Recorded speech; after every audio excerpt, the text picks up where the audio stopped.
Всем привет-привет! С вами Алена, и сегодня у нас поднятие акригелем, укрепление гелем и даже втирка, как ее сделать так, чтобы она носилась, и прям покажу, что она действительно больше месяца стоит на ногтях. Маникюр сегодня делаю моей маме, я уже сняла покрытие, и сейчас перейдем к работе пушером. Ногти вроде плюс-минус обычные, а вот кутикула у нее достаточно сложная. У нас вообще это семейная проблема. Нарастает, налипает, тонкая, сухая, и не работает там никакого вот этого увлажнения. Наверное, потому что не увлажняет. Но это, как говорится, уже совсем другая история. В общем, имеем сухую и очень-очень тонкую кожу. Сейчас мы отодвинули кутикулу и переходим к подготовке ногтевой пластины. Я делаю это с помощью пилочки на вспененной основе, как вы уже поняли, и ее абразив 180 грит. Это такой средний, так скажем, самый популярный ходовой абразив. Я обрабатываю поверхность ногтевой пластины особенно тщательно, ту, которая отросла. Но важно не передавливать при этом на пилку, а использовать только ее вес. Потому что, уж очень часто все думают, что я прям спиливаю ногти до дыр. Но на самом деле это не так. Движения очень мягкие, и цель просто поцарапать, поднять вот эти вот ворсинки, что ли, как сказать. То есть обеспечить вот эту сцепку. Дальше, несмотря на то, что кожа сухая, я, как всегда, использую тальк. Я не могу без него делать маникюр. Мне кажется, если в мире закончится тальк, маникюр я больше делать не буду. И после талька, конечно, переходим к работе фрезой. Тут я взяла всего одну фрезу, и это будет фреза с красным пояском, пламя с тупым кончиком или носиком. Как там правильно, сами решите. И дальше срез. Кусачки по стандарту, Nippon-Nippers, картинка здесь уже должна была появиться. Специально оставила весь срез, и вот сейчас смотрите, вроде, казалось бы, нормальный срез, и вот посередине чуть-чуть не дорезала. Решила для видео довести до идеала. И как вы думаете, что у меня получилось? Конечно, я срезала немного лишнего, и теперь оставшуюся часть видео мы будем смотреть на вот эту красную точку посередине кутикулы. Примите это как факт, вот с этим вот надо теперь жить, мне, вам и вообще всем остальным так бывает. Вообще, в плане маникюра мне, маме или моей сестре это, наверное, плюс-минус какая-то стандартная история, потому что кожа настолько тонкая, что, если честно, я бы вообще не хотела ее срезать. Если бы не эти видео, я бы, наверное, ее там просто, честное слово, оставляла. Вот бывает такая кожа, напишите в комментариях, у кого вот прям, просто на нее посмотришь, а там уже катастрофа. Вот наверняка есть такие же, как и я, люди. Но, тем не менее, мы продолжаем наш маникюр. Я здесь уже наношу базу, подложку, и сейчас будет самое интересное. Ногти у моей мамы, такие средней ширины, достаточно выпуклые и имеют такую легкую тенденцию на подклевывание. Короче, когда длинные отрастут, будут прям клевы. Поэтому мы возьмем акригель. У меня вот такой красивый перламутровый оттенок. Я его очень сильно люблю, потому что, когда его выкладываешь, он какой-то такой красивый приобретает рельеф. В общем, кладу капельку вот так на кончик. Интересный способ выкладки. Возьмите себе на заметку, возможно, будет полезно, потому что это легче, чем выкладывать его палочкой. Просто обтираем о кончик. Дальше с помощью апельсиновой палочки, которую я, конечно же, смочила в обезжиривателе, или если у вас есть специальная жидкость для акригеля, это вообще классная штука, потому что она не испаряется. В общем, выкладываем здесь наш акригель или полигель, или по-любому называйте. В общем, смысл заключается в том, что гель густой. Вот таким вот образом, как на этой схеме. Я рисовала наспех, но я думаю, понятно. Вот этот голубой треугольничек – это то пространство, которое должен нас занимать наш полигель. То есть вот это та часть, на которую мы подняли. И ногти плюс-минус выглядят прямо. Конечно, так оставлять нельзя, и мы будем все это подпиливать. А пил у нас будет занимать приблизительно 1/3. И это совсем не сложно. Многие не любят пилить, но лично я очень люблю, потому что именно таким способом мы можем достичь максимально ровного и красивого результата. Я для этого использую всю ту же самую пилочку, которую я пилила до этого. Стараемся оставлять вот такую абсолютно прямую линию. Не забываем подбирать по бокам. Многие не понимают, как ставить пилку. Вот показываю абсолютно параллельно центральной оси нашего пальца. И тогда у вас не будет никаких плюшек, вот этих бочек или наплывов. Потому что как ни выкладывай гель или базу, всегда нужно чуть-чуть доработать пилкой. Такое вот мое мнение. Мне легче доработать пилкой, чем 3 часа сидеть кисточкой и равнять. И то не факт, что клиент донесет руку до лампы и точно там никуда ничего не растечется.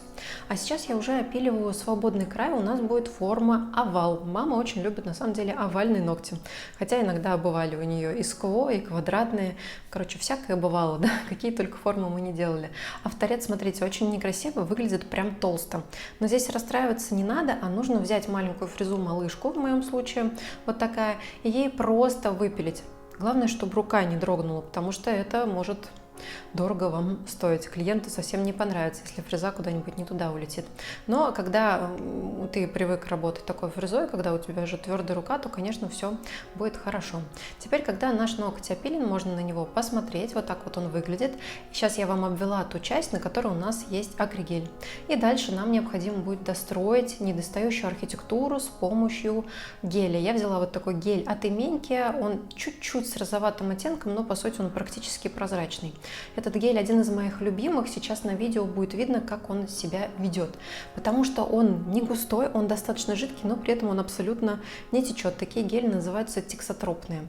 То есть его нужно потормошить, пошевелить, тогда он будет делать ровно то, что вам нужно. В выкладке он очень легкий и очень комфортный, за что я, собственно говоря, его и полюбила. Мы нанесли тонкий слой геля, который обычно называют мокрый пол, и сейчас я распределяю каплю. А мы помним, что у нас нижняя треть ногтевой пластины уже находится в акригеле, поэтому гель будем выкладывать на остальную часть ногтевой пластины, но обязательно оставим отступ. Вот такая корявая схема, но я думаю, понятно. В середине эта капелька, дальше стягиваем на нет. Возле кутикулы объема твердого геля у нас быть не должно. Как правило, если там гель есть, то он будет давать отслойки, потому что ноготь возле кутикулы, возле синусов очень-очень мягкий. Ну, в большинстве случаев, редко когда бывает твердый.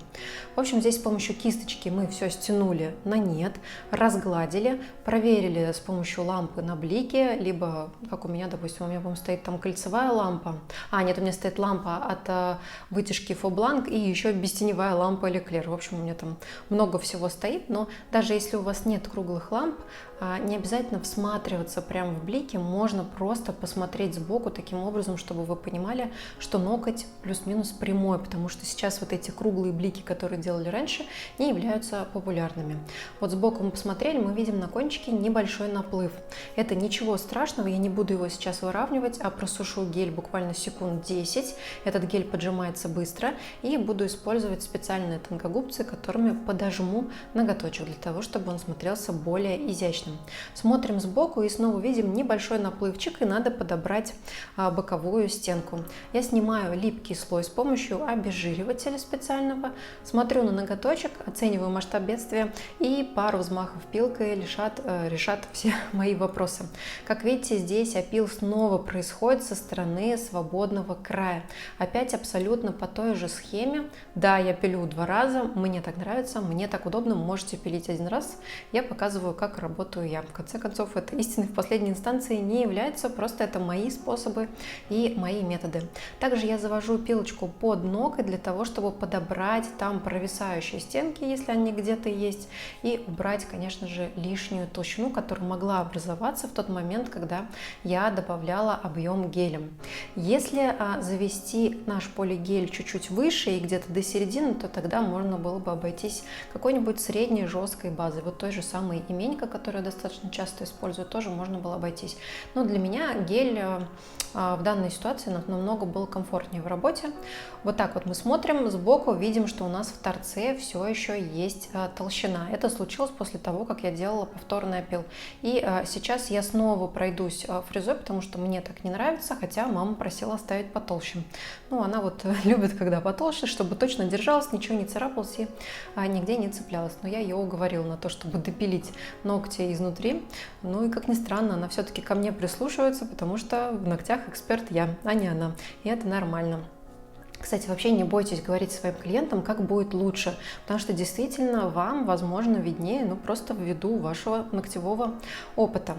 Довожу до идеала эти ногти, и сейчас будем делать втирку. Эти ногти, кстати, я делала ей на Новый год, но времени у нас было немного, поэтому, плюс-минус такая была коррекция по-быстрому. Я думаю, что у всех в Новый год была коррекция по-быстрому, потому что все не успевали, торопились, клиенты опаздывали, и что-то там еще у нас во всех было. В общем, сейчас мы возьмем топ без липкого слоя, но топ будет с эффектом. Он называется хамелеон. Сейчас покажу его в кадре. Это вот цвет номер 1, их там 2 таких топа.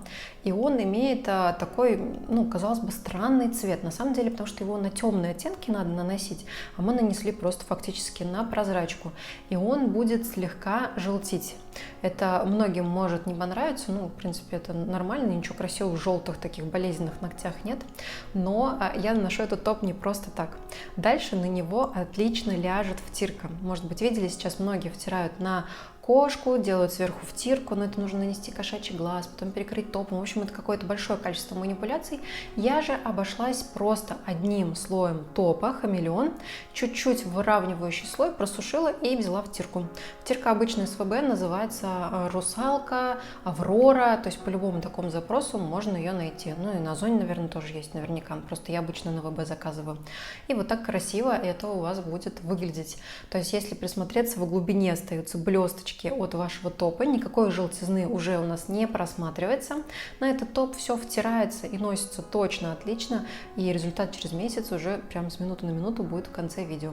А вот так эффектно втирка смотрится с заниженной экспозицией. Берите на заметку, если кто-то не может никак сфоткать нормально эти ногти. Надо зажать бегуночек, если у вас яблочко телефонное, и опустить вниз, и получится заниженная экспозиция. Все будет такое темненькое, но зато блестки и втирки будут смотреться очень-очень красиво. Прикрываю я топом антивандал, он тоже себя хорошо показал именно в носке со втиркой, но самый главный секрет втирки на самом деле не в топе, а в том, чтобы она была выполнена на твердое покрытие, потому что если ногти будут подвижные, втирка точно будет отслаиваться. Здесь, кстати, на видео я не отсняла, но там еще был по краешку бескислотный праймер. Это нужно для сцепки. Вот так выглядит архитектура нашего ногтя. Очень аккуратная, красивая. Нам все понравилось. А это итоговый результат тоже с заниженной экспозицией. Чуть-чуть темнее, чем есть на самом деле. Потому что когда снимаешь это с обычным освещением, не занижая эту экспозицию, выглядит вообще как-то все это не очень красиво. То есть ты смотришь глазами, тебе классно, снимаешь на видео и понимаешь, что какое-то прям фу получается. Поэтому вот берите на заметку такой лайфхак. И вот вам для примера, да, фотография этих ногтей просто с обычным освещением и такая же фотография, но уже с заниженной экспозицией. Я думаю, что разница налицо. Если вам нужно действительно хорошее продающее фото для портфолио, то вот такой вариант с занижением будет самое то. Ну и спустя примерно месяц с копейками носки этих ногтей они выглядели вот таким вот образом, ну, как говорится, сползли немного, ну, сами понимаете, мастер такой, все время ногти сползают. Я думаю, что у всех бывала такая история. Ладно, я шутки шучу. Маме понравилось, она говорит, блестела, классно, наносилась хорошо, вот вам торцы, все на месте. Она, по-моему, даже в этот раз ничего не подпиливала, обычно пилит. Вот такая вот у меня сегодня история. С вами была Алена. Пока-пока.